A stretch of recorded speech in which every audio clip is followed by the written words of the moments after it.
Yo, what up? What up? What up? It is another edition of the Shark Cove. And look, I'm going to tell you something here. This week, we have a banger setup of guests.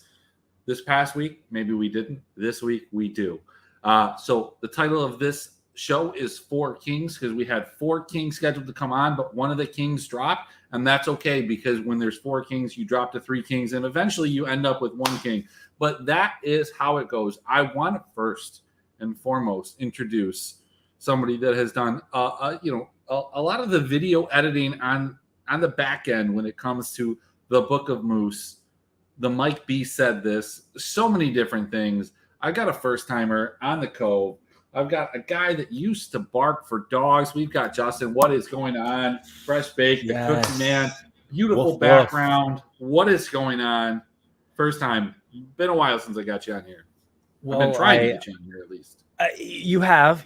You know, I still wanted to win something this year before coming on, but well, dude, this is how you do it.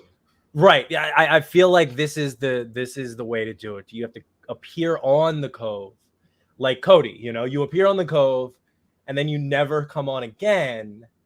And as long as you maintain that never coming on again, you just win every single slate you put money on. So look, Cody was a terrible DFS player. He came on the Cove. He became the best fucking DFS player outside of Kevin Robb in the world, right? Yeah. I'm telling you, he's got some kind of siphoning spell working on the discords that he's in. I don't know what it is, but it's some kind of black magic for sure. Well, I've got another guy that came on the show, and I enjoyed him quite a bit. He's a fan favorite. He is somebody that, when you see two teams popping off like Fnatic and BDS, immediately he pops into your mind. He's inserted himself, whether he wants to or not, in the lexicon and the thoughts of all of us. The Game Stack King himself, we got M. Bellman. What's going on, Matt? Like, I know you hate it, but I think you've come around to like just enjoying and embracing like this whole like persona that like everybody else has built for you. Yeah, my boy Fuhanki will never let me hear the end of it. So, yeah, I mean, it is what it is. It's funny. I get it. I've had some success with the game stacks. I would not recommend it unless you've got a seriously big bankroll at that moment to play with. Yeah, I mean, look, everybody has their niche, and like obviously you're good outside of that. Like you're not a one-trick pony, but like you're the best at that because you invest the most in that. When it comes down to any industry, if you're putting the most in the industry, whether it's in advertising, the quality of the product that you're putting out, regardless of what it is, like you're going to be the best at it. And like nobody is game stacking like you. We've talked about it. Like you told me that you hand built most of those, and that's fucking absurd to me. As a hand builder, I hand built. I max entered last night. I hand built everything, but the fact that you hand built on your phone, and I'd assume now you hand built on your phone holding your newborn, that's just absurd to me. I'm building lineups while holding the baby, smoking a cig, lighting the bong. No, just kidding on all that. Just holding the games that God. Just holding the baby, building lineups. Yeah, man, it's fun. It's fun. It's tedious. I will say, phone is definitely easier to hand build for some reason. Like the desktop is just more clunky. It's not in any way, dude. Like you open so what I do is I open up like 30 different tabs. I click like G2, G2, and then like I go through and I like, I want like 6 G2 with Rogue, and then I'm like, it's a good shit, I can't even fit this. This doesn't even make sense. And I go through that whole process, but to do that on the phone is absolutely absurd. And I have this feeling that not only do you do it on League, but you do it on MLB, you do it on NFL, and I'm sure you do it on NHL or any other sports that you do it on. So I only max, like I do hand build everything, but I'm a strictly like 3-4 lineup guy in all other sports besides League. League is the only sport that I like max enter ever. That's actually interesting to hear. Yeah, I play like bigger like MLB is my top sport. I played 3 lineups tonight, 4 lineups during the day today. So here's a big question from Mr. Brewer, Corey himself. Do you hand build with your left or do you do it with your right hand? That's big. With I'm jerking the icon with my left hand, so it has to be my right hand. Gotta. This is an underrated thing, and I don't know. I don't even know where the fuck we're going here. Icon but yeah, be like sneaky. that's Is a that big where thing. we're Like you have your phone in your right hand, even if you're right-handed. Like this day and age, like you're not holding the magazine with your left and jerking with your right. You're jerking with your left and holding the phone with your right. I don't know. Anyway, let's hop into this. So do you have like the picture-in-picture, like the picture-in-picture on your phone, like, and then the screen, and then the DraftKings behind it? Is that what's going on? Me? Yeah. Like you got icon in like a picture-in-picture.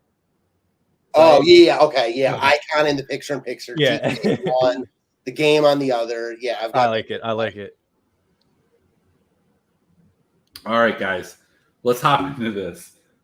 This went off the rails real quick. Let's start with the first game. This is a real interesting one. First of all, congratulations to me. I had this like ceiling, and it was kind of in a lot of ways like a crypto ceiling or a stock ceiling. Like my betting account just could never get over that 5,000 mark. Very clearly, you can see that it is over the 5,000 mark. We got there. And I'm excited for that. Like no matter what, I get to 4,900 and I fucking donk off $1,000 or something. So hey, we broke that ceiling. We're going to new ceilings. It's not like crypto, but let's start with this first one. We got DRX and Kwangdong. Kwangdong is on the downturn. Like this was a team that we liked in a lot of situations when they were a favorite, but they're obviously not here. At plus 220, minus 310 for DRX. Matt, like how are you approaching this? Like I'm obviously a big LCK stan because they are just almost always in the optimal. You like to play things that nobody else will play because you are looking to maximize the equity in your win potential. And I think that this series might have some equity. I don't think it's the best, but what are you thinking here? Like, do we put Teddy at captain? Do we one off Teddy? Are we Pios at captain? Or are we going with Zico? Like, what's going on? What are you feeling? What are you thinking? How do we feel here? If you're playing cash games, I think you want all those guys. Guangdong freaks suck. I mean, they look awful. I want no part of them. I don't really care about like how teams look and all that stuff because I don't even know how to play the game. But I was on them when they lost to Sandbox like a couple weeks ago. I don't think I can go back. Like until they show me otherwise, I can't go back there. DRX, as I was talking to you guys before the show, Gelati has mentioned in his write-ups that 2 teams have gotten praised during their scrims, XL and DRX. Both of those teams look phenomenal. That being said, I really pick my spots with the LCK. This is not one of them for me. I think DRX is chalky.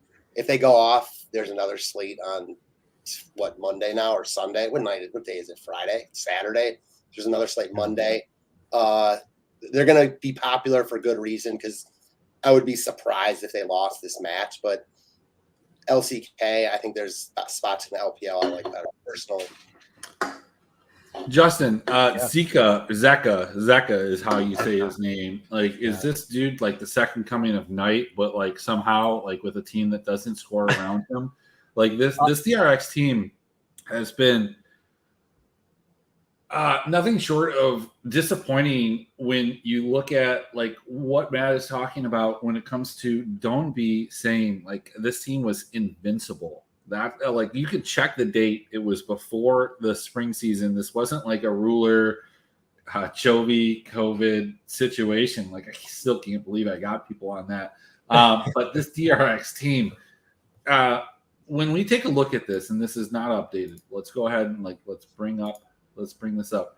What do you got for me? Some stats, some team. KVF 21, 14, 17. They're giving up some kills, bro. Mm-hmm. Yeah. I mean, I think that DRX can do this. Like, I don't see why not. I don't see why you can't look at him as a 4-stack. I mean, like Bellman said, Bellman said he doesn't even pay attention that much, and he knows KDF are awful, and he is very right about that. And DRX have looked really good. They've had a few, games where they've put up numbers. Granted, they were against Hanwha and Bro, but there's only so many teams they didn't even really score that well against Bro, but there's only so many teams in the LCK, right? So True. you gotta you get your kills where you get them. And I think KDF is one of those teams that in the LCK are capable of giving up a blow up game. That's never how you want to approach a slate, though. It's like, all right, if this team does this, then I'll be good. But I think it is one of those situations where you don't necessarily just have to look at a LCK favorite as a exclusively as like a 3-stack or just using their team slot or something like that. I think Zeka's. So gun to your head, do you think DRX drops a game? Does DRX drop a game, or are we betting the +1.5 -150? I would be you'd be very hard pressed to get me to say DRX loses the game in the series. Yeah, I think they probably take it 2-0. Matt, gun to your head, are we seeing a 2-1 here? Are we seeing a 2-0 one way or the other?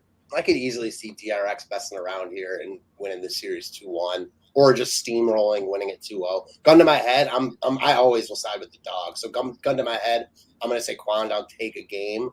I just want to correct one thing. I don't know how to play League of Legends, but I do follow the stuff really closely. For some reason, I love it. I love watching it. Okay. I just don't know how to play it, but I feel like I do a good job of keeping my ear to the beaten path and seeing who people are on, etc. And I really enjoy watching it. I just don't know how to personally. Okay, yeah, because I mean, you obviously knew, like you said, Kwangdong has been. Bro, I play it all the time, and I have no fucking idea how to play it. And I will tell you that even when I watch it, I don't have no idea how to play it.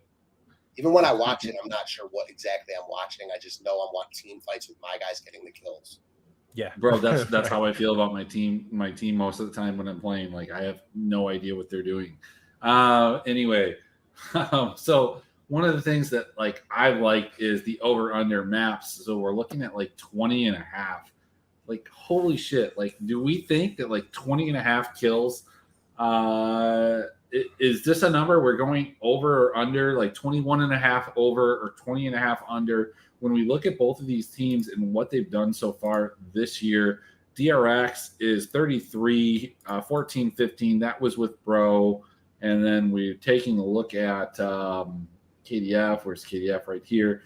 16, 32, 20, 21, 23. This just feels like a smash over. Do you guys have any? Justin, I'll go to you first. Under, over, no opinion. That's actually really, I mean, when you're showing me the numbers, I kind of, it kind of feels hard not to say over here, especially. Okay, I'm betting over just because you said it. Easy. I'm holding you to that. I'll say no more. Matt, what do you got? What do you got here? Do we got under, over? Please don't say under because I already bet the over. I'm going to take your no feel. I have no feel at all. Honestly, I have no feel for that. Fair enough. The next game, and this one, quite interesting. Wow, we won't have a tremendous amount of projection resource here because for whatever reason, Fantasy Labs doesn't have one of the games in there. Canna is the number one price or the highest priced top. Nongshim Red Force is a team that I am absolutely targeting, but they are a -250 favorite against Hanwha. We know that Sam D absolutely sucks. He's a terrible fucking player as a whole. This entire team is garbage. Matt, what are you feeling here? Nongshim, I don't think that they garner a ton of justifiable ownership because it's an LCK team. People think they suck. What's your take on this game right here? Because this is two teams that are bad, right? Do they suck? I'm legit asking. I don't think they're good or bad. I do think that they probably will get a little bit of love only because HLE is such trash. Like no one wants to play HLE ever. They'll probably be 1% in the 333. Someone who just won a tournament or something and something else will be like, fuck it, if I'll play HLE and if they win, I'll take down this tournament. Other than that, no one's playing them. I have no interest in them. The line like kind of gives me interest in them though. Like Nelson's only minus 250 here. That's kind of how I feel about DRX too. That line feels real trappy. LCK lines, I know esports lines aren't always the sharpest, but both these favorites like give me pause, especially Nongshim, just because I do think DRX is good. Like I do feel comfortable to win that match. Nongshim, I could see HLE like Sam D pulling some stuff out of his old bag of tricks. He sucks, but you never know. I mean, you never know. So I don't know. I don't have much. Like this is not a match I'm primarily targeting. If I did though, it'd probably be with HLE. Yeah, I think I wouldn't mind throwing a Karis captain in there. Like I don't think the problem with Nongshim is like they have the players and the talent to be good, but they just have not played very well this season. And I think we may have possibly jumped the gun a little bit on them when they got stomped by DRX because we didn't quite understand how good DRX was. And then they lost to T1. So, I mean, it's not like they started the split with some cupcakes, you know, to get them in a good groove. But they did 2-0 KDF. So I don't think they're as bad as we thought they were to start the split, and I don't think they're. I also don't think they're as good as the 220 line either, though. So yeah, like look, this minus 250 line for Nongshim is super heavy, especially against the. Like regardless of who they're playing against, like Hanwha is not as good as Nongshim. I think we can all agree on that. But when it comes down to it, Nongshim has thrown a couple of games. The only thing that I'm concerned with when it comes to a DFS standpoint is that this Nongshim team has been like the team in the LCK to target, one side or the other. They've been absolutely bloody, whether it be them getting kills or them allowing kills. And like, to Matt's point, like Hanwha is a team that nobody's going to play. So if you're playing in the 333 and you're watching this, and I know some of you do, you got 2 entries. If you play 1 entry in the 333, I can guarantee you that, like, from a Hanwha standpoint, at the absolute maximum, you're going to have 3 people in that contest that have it. If they win this, and we talked about this before the show, and we've talked about like this element throughout different shows. There is a point like the leverage aspect. Mm-hmm. Like you don't have to be right. You don't have to get the right guys right necessarily. Yeah. Like you just have a winner. I don't know if they score that well though. Like 2 things to that. Like, do they score that well if they win? I guess to your point, right. It's giving up a lot of points. Like, I just always am worried about the LCK. Maybe that's I shouldn't think that way. But that's probably I think that's a fair. Especially with the way this patch is, like the way this patch has been on the current split, I think that's a fair way. Wait, Matt, what are you trying to say there? Like if Hanwha wins, I'm not that comfortable in saying that they're gonna it's gonna be one of these LPL dogs that when they win, it's rare where you get I remember last year, RA beat, I think it was EDG and they 2-0 and they barely scored. Usually when you get these dogs that win, they're scoring real well, especially in the LPL. And the LCK too, but I'd be very surprised if Hanwha 2-0'd here. But to your point, no one's going to play them. And they easily, why couldn't they? I mean, they're only Nongshim's only minus 250. And it looks to me like looking at some ownership projections, Guangdong's coming in, albeit they're both very low, with almost like double the ownership of HLE. We're talking like 3% to 1.5%, but still, I'll take HLE all day over Guangdong. Other than that, like I'm not going to be playing them personally. Yeah, like here's two things to consider. First and foremost, like if Hanwha wins, like I understand what you're saying in terms of like, are they going to score enough or are they going to 2-0? I don't expect them to 2-0. I just hope that like in the game that they lose, they put up enough kills that like it's more than 20 points for the guys that I have. But more than that, like Nongshim and KT have been the two teams that have just fucking thrown games that they should have won more than anybody. Do I think it's because Nongshim's bad and they're playing good teams and good teams are forcing them into situations? No, I think Nongshim's just bad and they're just throwing games because they don't set up properly around objectives. They don't set up the way that they need to.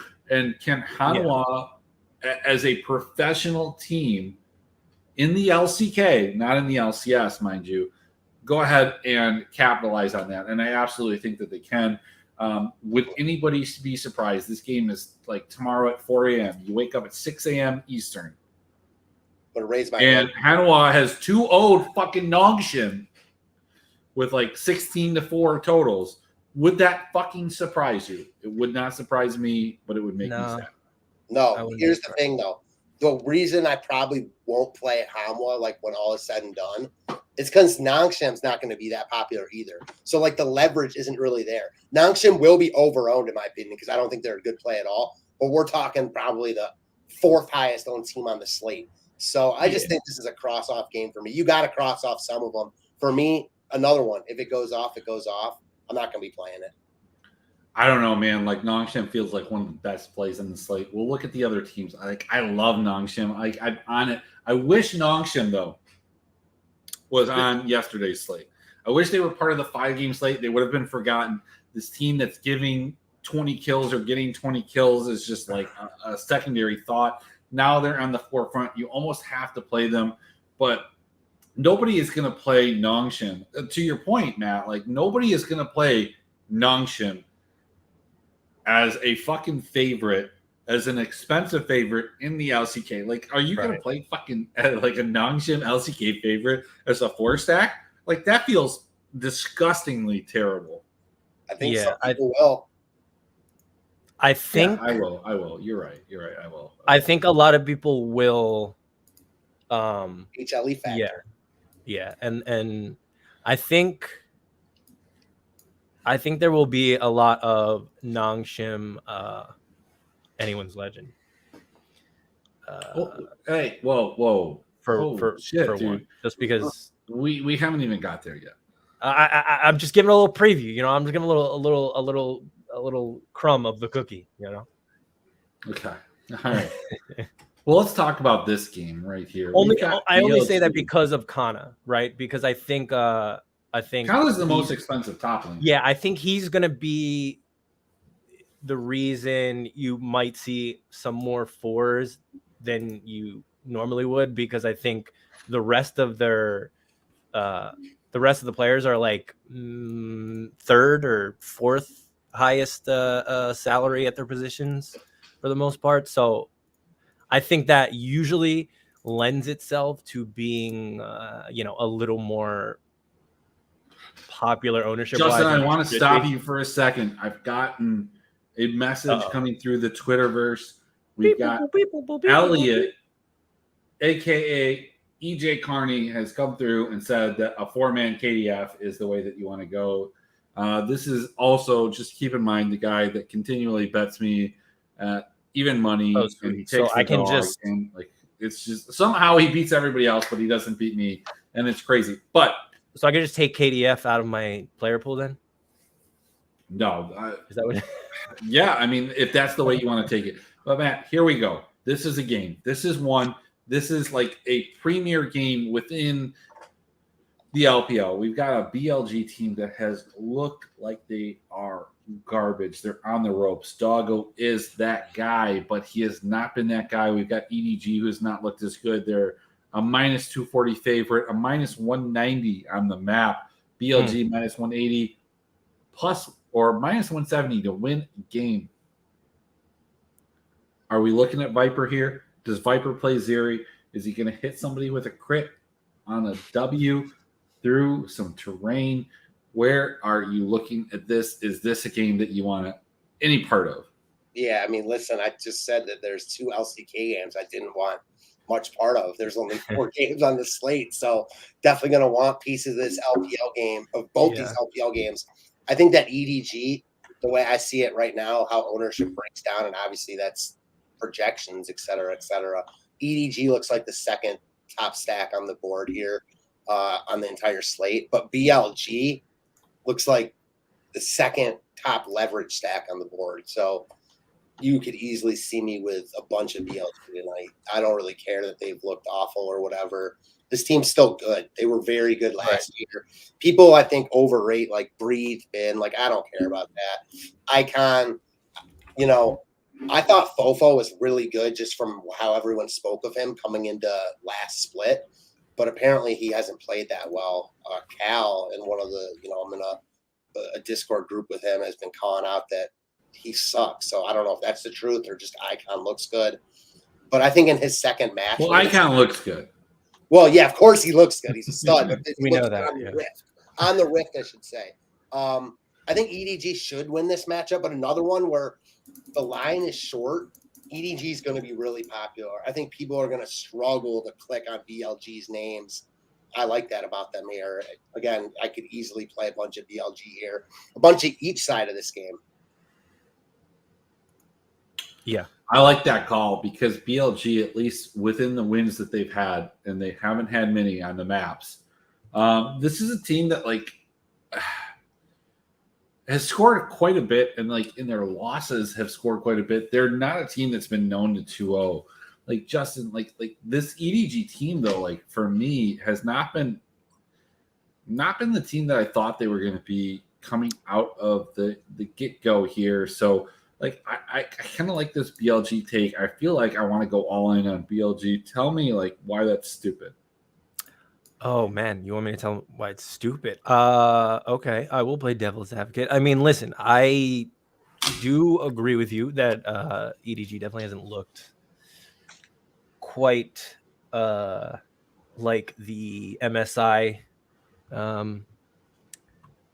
They were semifinal representative that we'd hoped that they were, right? Yeah, because they weren't an MSI representative, of course. So, Jesus Christ, yeah. Anyways, EDG. They haven't quite looked like, regardless of whether they were an MSI or not, they haven't looked like the team we thought they were going to be coming to the split, right? Viper has looked like the player that we thought he would be, mostly because he's gotten Zeri.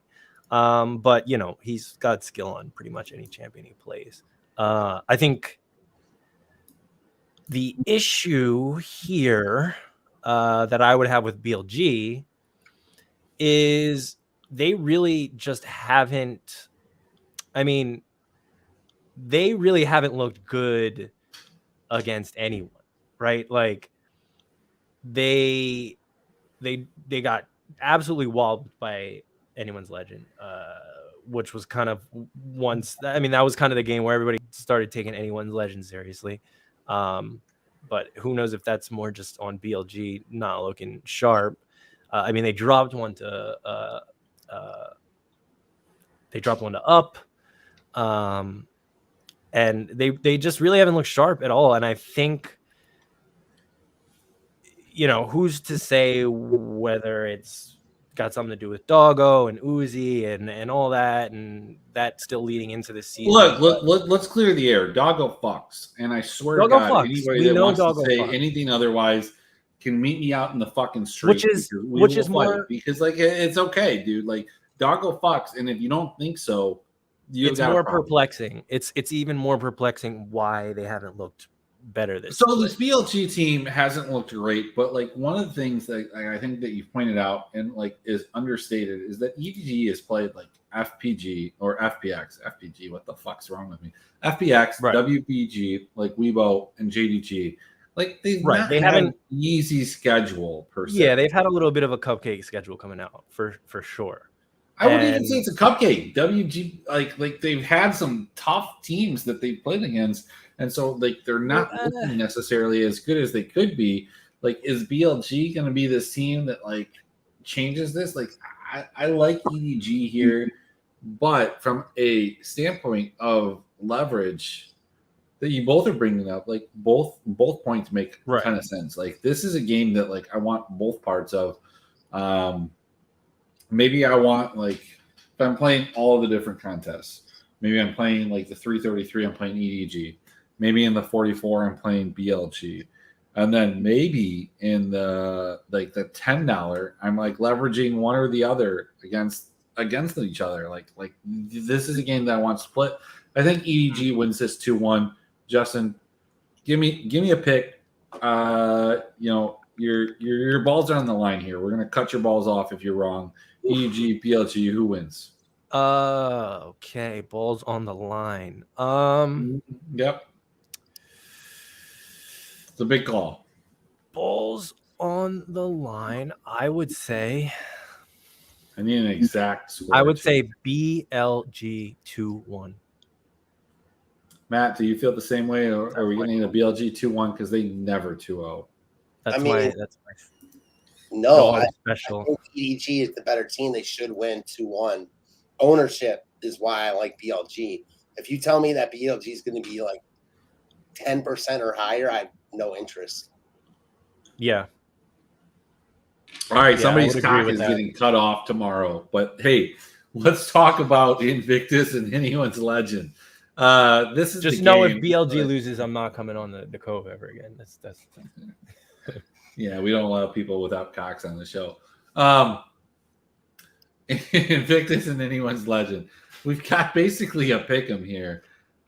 Anyone's legend, like a couple of days ago, was like the darling of everything. Like, and then LGD just worked them. Invictus has had those like up and down moments. You can never like just completely figure out who they are, what they are, when they're going to be who they are. Matt, like, help me kind of sort through this. Am I playing Invictus? Am I playing anyone's legend? There are no odds differences here. I don't think that there's going to be a tremendous odds difference because both of these teams are darlings of the DFS community. This reminds me so much of a couple days ago or whenever that was when TT played Wii. Yes. I like, in my heart, I really like TT. I'm on them a bunch, as you kind of kidded with me before the show started. Wii is trash, but ownership, like Wii was the favorite and TT was more popular than Wii. And I feel very similar tonight, like my heart of hearts and the first slate when IG beat FPX, I was on IG. I've been on them a couple times. I was against them when they were chalky. I feel like this is a match they win. But I also think that they're priced as big dogs. AL is the highest priced team on the slate. Ownership projections have AL as not only the top stack on the board, but the top leverage stack. If that like plays out, I want all the AL, no IG, knowing that in my heart of hearts, I really do think IG wins this match. So you wouldn't think that like Betty is a sneaky captain then? I mean, do I think no, he's going to get love, but remember kind of like what I was talking about with the LEC slate today, like Flacken. He was popular at like 28% but he wasn't like uber chalk, like these guys, Jackie Love and Knight get. And I don't think you're going to see Betty. Like you're going to see IG with higher ownership than AL, I think. And that makes me like AL. If it's the other way around, I like IG, whichever one's lower owned. And you're not going to know until the slate starts. But as projections go and the way pricing plays out, you can fit IG with EDG. Like, let me ask you this. Like on paper, what do you think looks better to like the average person building a line? EDG and IG or BLG and AL? Like, it's not even close. So I want to play the other side. Yeah. Yeah, I think, That's actually a really good way to look at it. Because, EDG, IG is definitely like the casuals. I think you've brought up something that like we've never really talked about, and it is something that I think about. That like when you look at the way that like lineups, like last night for an example, if you were playing top, right? Like if you were playing top esports, you probably weren't playing RNG, right? Because like you couldn't fit them. Like honestly, you weren't playing top with any type of favorites. Like the only way the top was a optimal build was that if one of the dogs won and it was like RA, they didn't even win, but they were like higher scoring. Like so when we got to that last game and like I had this like top RA situation, it was like I didn't want Victory 5 to win, but at the same time I didn't want like RNG to have a fucking 27 kill game 2 because that like really fucks everything, like the whole dichotomy of like what I want the games to be. So there is that point because I do think that at least in the short term, people are going to flock to anyone's legend. This team has found their way into a lot of optimals. They're, for all intents and purposes, the favorite here, right? Like, I mean, it's a pick 'em, and IG is just a team that like just dominates as an underdog. I see IG as the slight favorite. I mean, they're the ones that are favored. Actually, no, they're AL is the -1.5. Excuse me, I stand corrected. Right. I mean, it's a true pick 'em. It's a pick 'em. It's a pick 'em. So who are you playing?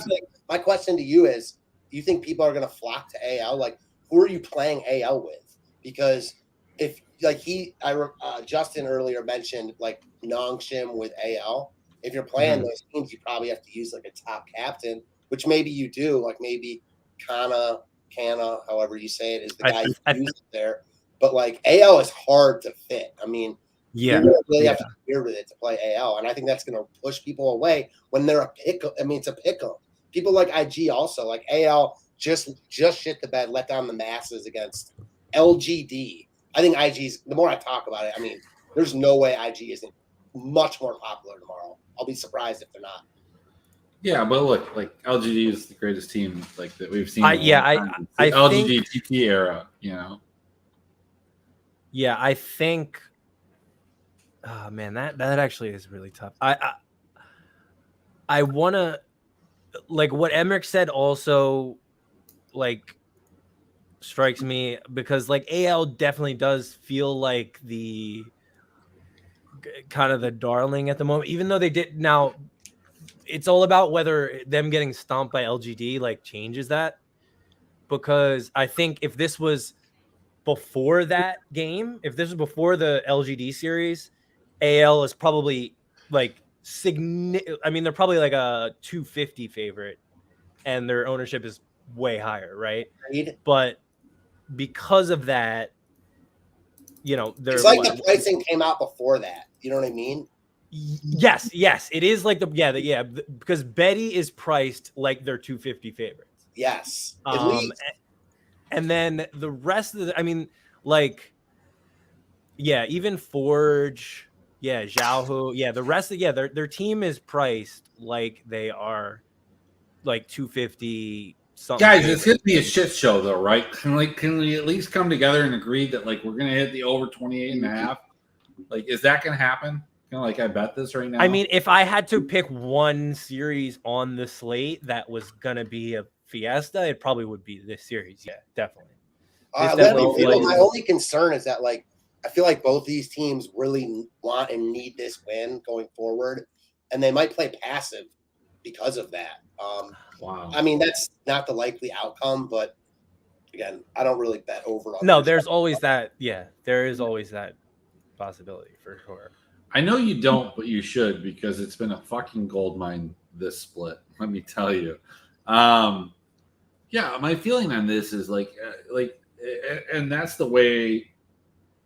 I know. Let's put it this way. I know some of the people that watch this show play like $3 to $20 in DFS, and some of you probably play like $1,000 to $2,000 a night, and like you're trying to figure out a way to touch all of those people in between. Like this is it. Like this game, like you can find one side or the other, you can pick it, and then like just go grab a whole bunch of fucking totals on the over. I think that this game ends up going over the 28. Both of these teams are exceptionally bloody. You know, when it comes to Invictus, you can see these totals. They're on the higher side of things. And I don't think that the teams that they're playing are necessarily ones that are conducive to that type of style. And then if we're looking at anyone's legend, you know, we're looking at something similar over here.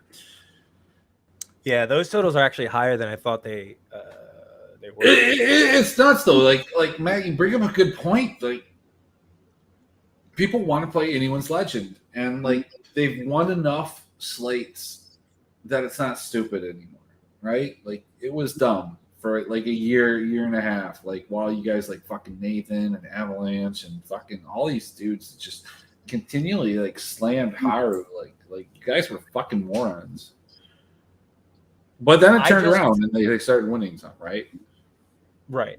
I just, you know, this is always, you know, this is one of the, you know, the constant struggles you run into when building is like, you know, trying to figure out where the field is going to be on a game like this, because you want to, you know, you're trying to balance like, all right, are the casuals going to think this, and then are the sharks going to think this, and then there's no casuals anymore. Everybody's shark. Well, that's also the thing is like, is there any is the casual even a thing anymore? Because you know all the information is so readily available now, and it's been in the, you know, DFS sphere for a long enough time. Like, and also projections are just that. Like today, T1 was projected to be much higher owned than they were, and V5 was projected to be much lower owned than they were. I could see both AL and IG because of what you talked about, the total on this game, both of them being very popular. I mean, it looks like the game that you clearly have to have a piece of.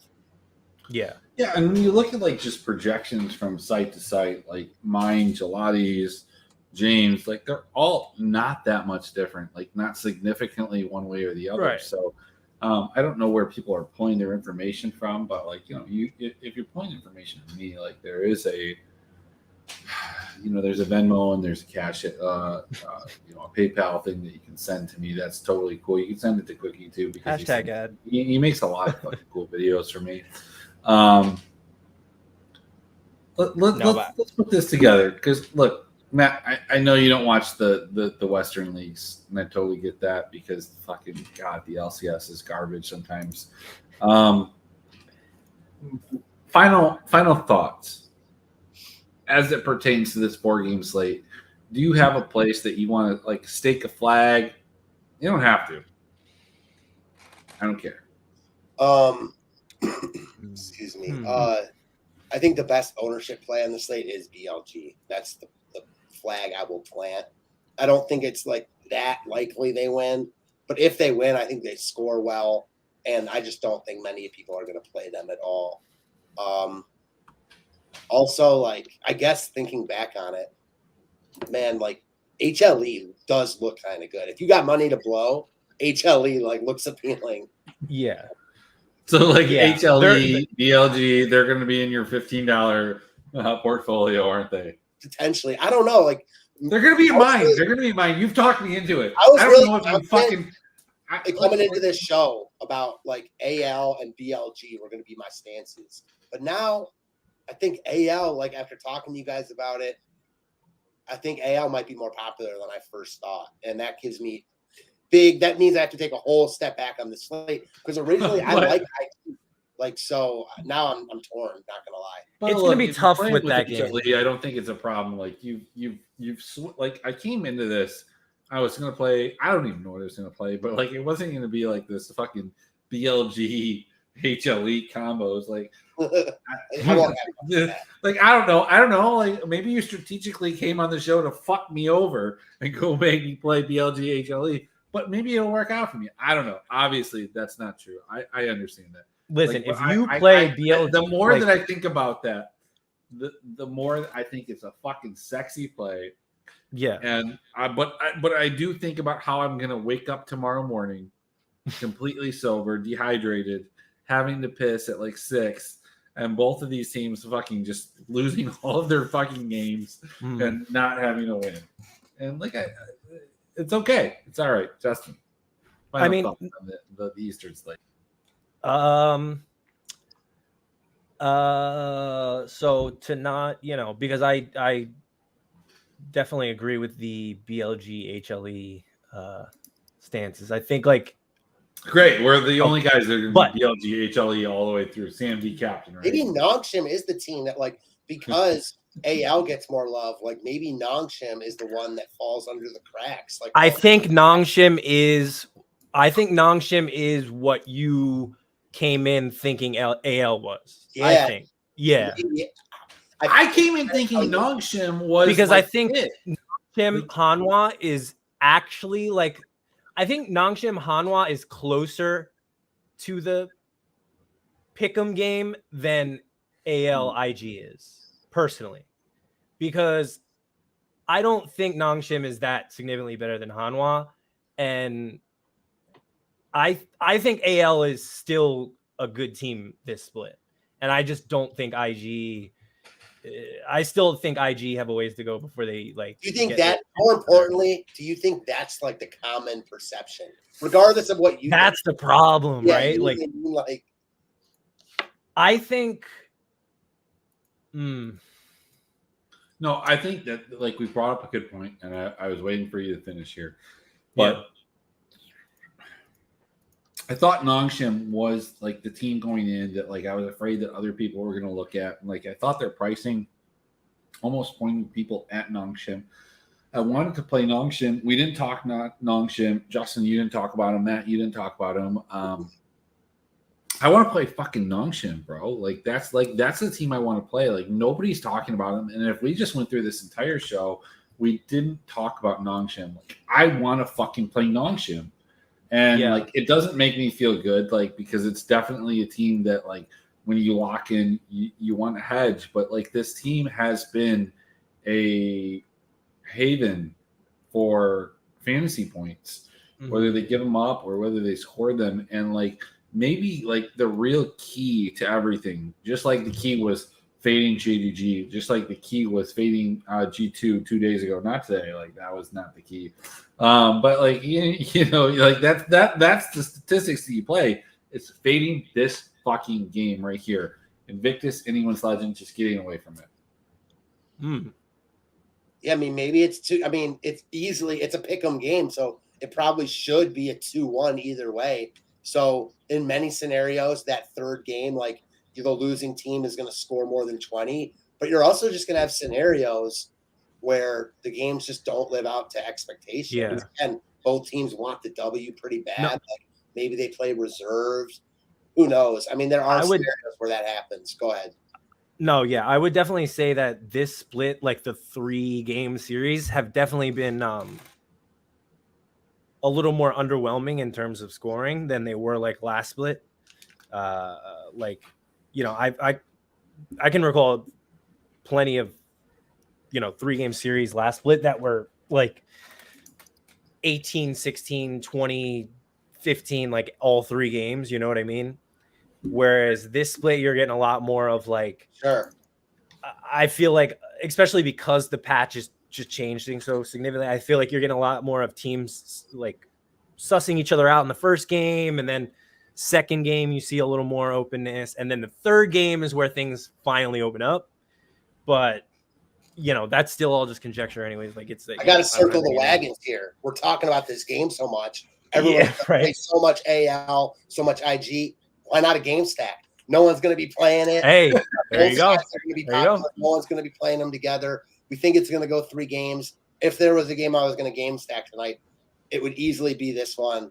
You probably like you know what, you are the absolute god at this. Like, and not only do you like do it correctly, but you pinpoint the correct games to do it. But maybe we just don't see all the games that you miss. Tell me more about like exactly what you're looking for when you are going to game stack, because I know you don't game stack every single game.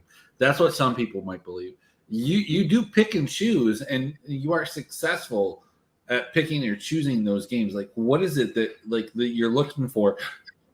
Walk us through the scenario, games 1 through 3.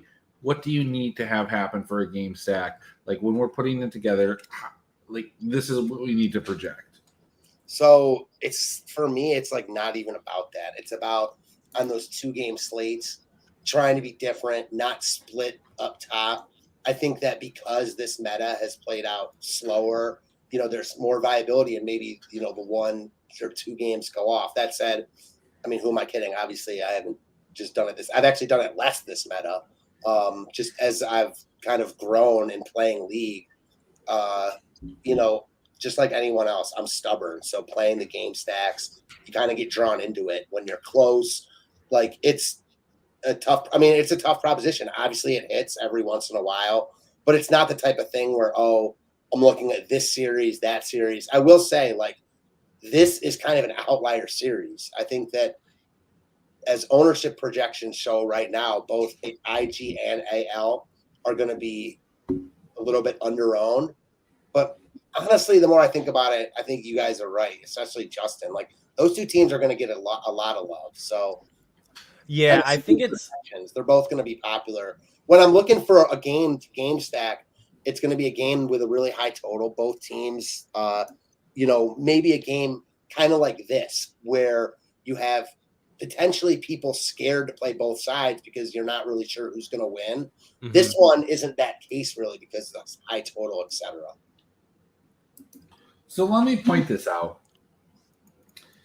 Like when you're looking for a game-to-game stack, like you're looking for a game that is pretty equal, that can go back and forth. Like, correct me if I'm wrong, but like if you want a game stack, you want it to go 3 games, right? You don't want it to be 2 games. Oh, you can't win a game stack with it going 2 games. It's like it's not going to happen. It's just not going to happen. You also want a team that's going to get like somewhere between 7 to 9 plus kills in a loss. More than that. I mean, if you're trying to you almost want like you need like the big outlier performances. Like last year, the only game stack I think that took down for me. Now I've had a couple takedowns with game stacks, but only one last year. And this kind of showed me how hard it was. BLG versus someone, and the series went absolutely like nuts. I can almost guarantee you I know exactly. And I barely everybody knows what game it was. Like, everybody knows. Downs. I was like, damn, like this game went berserk. Yeah. And I should be coasting to first, and it was still a tough takedown. At that moment right there kind of made me take a step back from game stack. So let's take a look at that though. Like a baseline is 7. Like a 7 like is the absolute minimum. If you get less than 7 kills, like that's the Invictus side of things, right? Like so. But I think you need double that. You do. You need more than 7. 7 like 7 we start the conversation. Like 7 we start the conversation. You put 1 or 2 people in. 15 today. You need like that.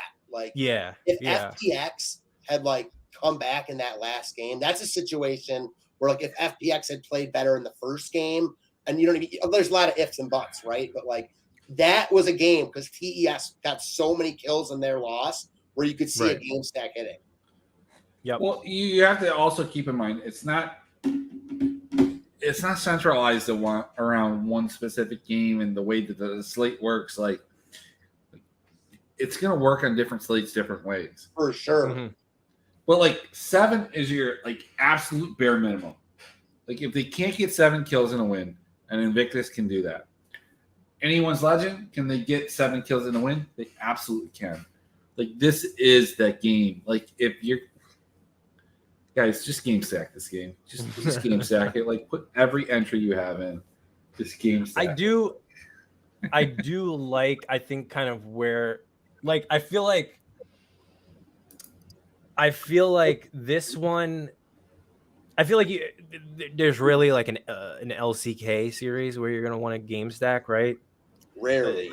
Yeah. If it's like, it for me would have to be like, Genji, T1, damn what, like, or just like, because even when it's 2 really terrible teams, I don't trust them in the LCK to like turn it into Fiesta because they're just too like, tight buttoned over there.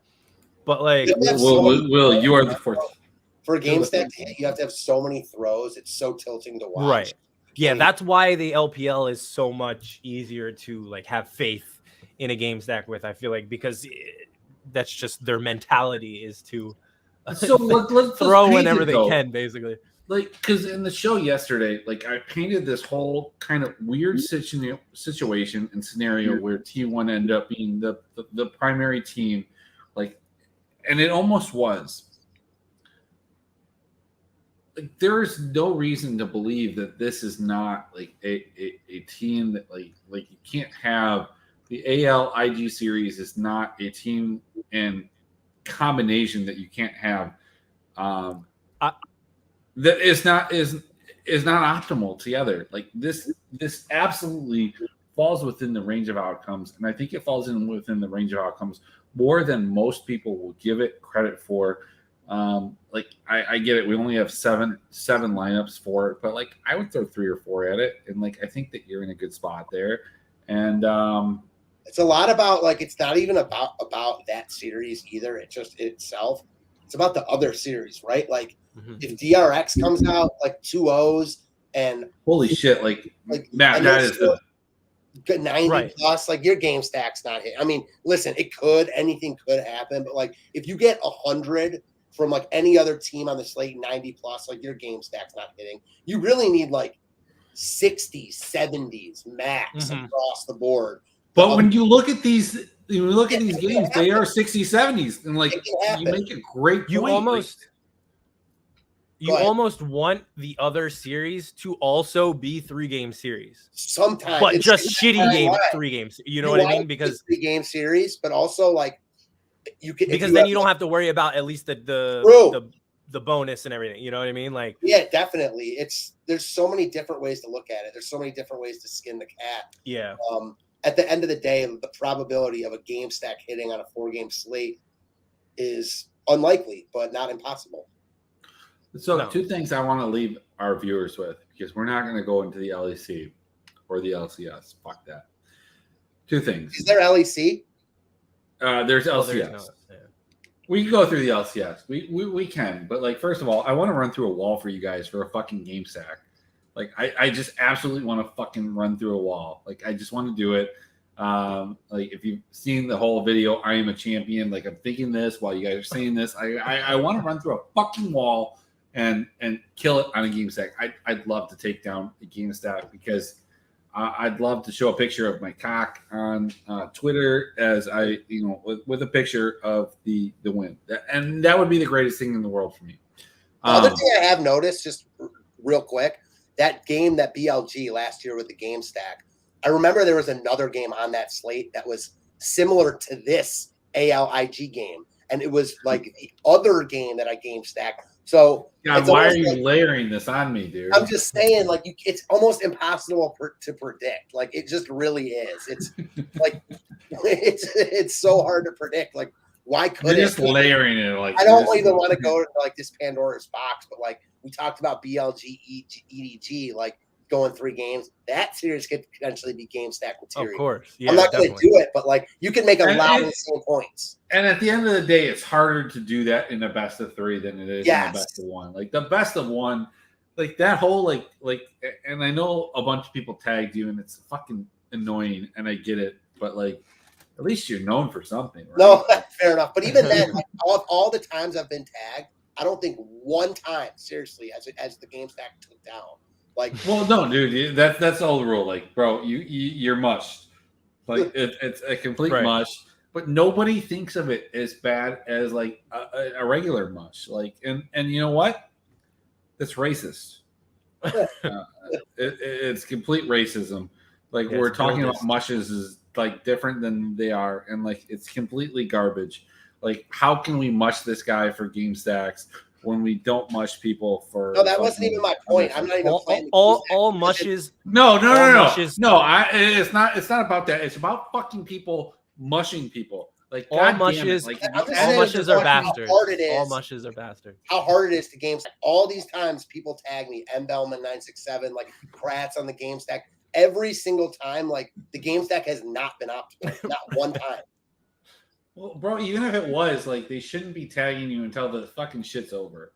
Yeah, I mean, that's a real, like, that's a real, like, honestly, you'll never win a GPP if you fucking tag people before the GPP is over, and that's the reality of it.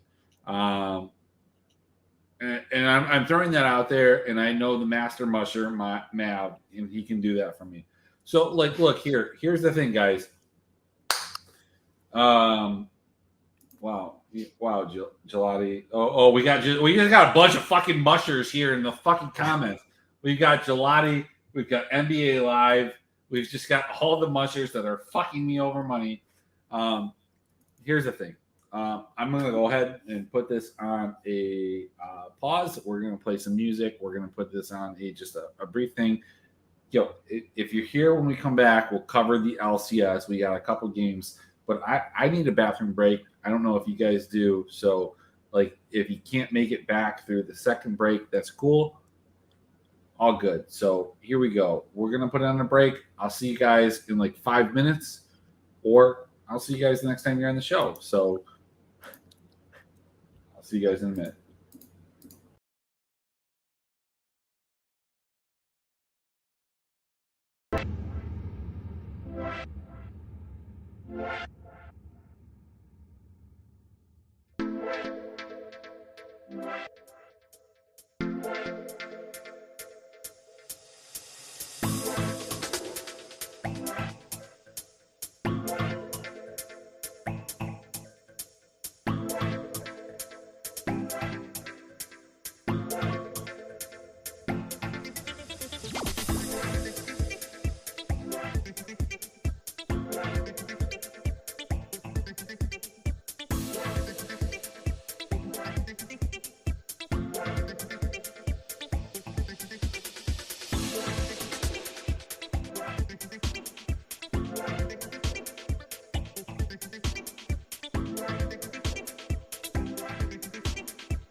Yo, we back. Be back. I don't know. Like, I don't know when everybody else is going to join me back, but like the first thing and the foremost thing that I want to point out is like, how cool is my shirt? Like, my shirt's pretty fucking cool. Like, so let's take it back. Like, both of these guys probably urinating. They're probably doing some things that you got to do after a fucking show. Like, this has been a couple hours, and we're really putting this into it. So let's talk about like what we've got going on. We'll add to it as the time goes on. We've got a couple games going on in the LCS. The LEC is obviously out of commission for a week. Looks like we've got 3 games here. We're going to continue to have the 3 games. Here's my quick opinions on this. Golden Guardians versus TSM. We've got to pick them. Golden Guardians look absolutely garbage. TSM has looked pretty bad themselves. That being said, I don't know. Like, TSM picked up a really nice win today. They probably should be the favorites on this basis. In that basis alone, we're talking about a 23 to 24 point over under. that over under when we're talking about the LCS, TSM. Yeah, I mean, like that's probably something that we want to take the over on if we're going to do it. But like, look, if it's me, and it is, I'm probably just going to take the team total, or actually take the money line on this. We're going to take TSM. Next. We've got Team Liquid minus 385. Man, that's a heavy favorite against FlyQuest, who just pulled out a win that they probably shouldn't have won. Plus 270. Look, minus 8.5. The odds somewhere in the 21 to 22 range. Seems pretty low to me. Let's take a look at what we've got so far. FlyQuest 27, 22, and 13 minus what we've got today so far. Team Liquid is, I think, hard to kind of decipher because that 0, 2, and 4 don't make a ton of sense. You're playing three of the worst teams in the league at that time. Like C9, obviously not as good with Destiny and King. So I think the over is kind of a smash spot here, and I almost think that like you're getting the over at a discount. So I don't know. Like I think something like this. Like I think I'm gonna go 100 here, and I think I'm gonna go like 50 here. Let's just make this easier. This is easier for me to kind of like reconcile. Let's do this. Let's grab that spot. Perfect. When the other guys join the show, like we'll bring them back in. CLG versus Evil Geniuses here. Like I have some thoughts on this. I don't want to throw too much out there. Like I'll put it out there if it's a show thing. But let's stop for a second and let's just pause what we got here. We got Immortals and Dignitas. There are no two teams in any league that have looked worse to me than these two teams. We've got Immortals at a plus 110, and as many people have said, like, look, Kenvi has looked lost. But the same can be said about River, Blue, Neo. Like, this entire Dignitas team has just never really not had their thumb, like their hand on the meta. You don't need to look too far back to think of the team or of the game that they lost to EG, where EG just had maybe it was TSM, but like I could be wrong here, but I think like they lost to the support top meta when no other team was losing to it. And even this combination of teams here, like we're talking maybe 21.5, 22.5. Like this isn't a huge combination. Not a big fan of this game. Not a big fan of this game. I think I'm going to kind of wrap this up. It looks like, I don't know if we're going to have people kind of joining back to end this off, but the last thing that I'd have to say is the CLG EG game. EG is obviously going to be the favorites. I think you grab CLG here at plus 235. That's a wonderful total to take. I think we grab the ladder from somewhere between 23.5 all the way up to 27.5. And I think you just like capitalize on this game being a little bit more skirmish friendly than some of the other games that you might see in the LCS. There is a thought process that maybe it's not, like maybe these two teams don't play as skirmish friendly as like what I'm proposing. But I think that they do. I think you grab this. So, I mean, look, hey, this has been a 1 hour and 10 minutes. I want to thank both of my guests, Justin and Bellman, the Game Stat King.